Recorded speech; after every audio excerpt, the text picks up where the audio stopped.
যাতে আমি সবার সঙ্গে শিক্ষক দিবসে, শিশু দিবসে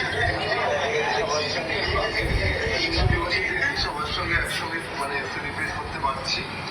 আর আজকের দিনটা 14 নভেম্বর জওহরলাল নেহরু আমাদের প্রথম ভারতের যে স্বাধীন প্রধানমন্ত্রী, উনি মনে করতেন যে বাচ্চারা কোনোভাবেই যাতে অবহেলিত না হয়, যে কারণে আজ শিশু দিবস পালিত হয়।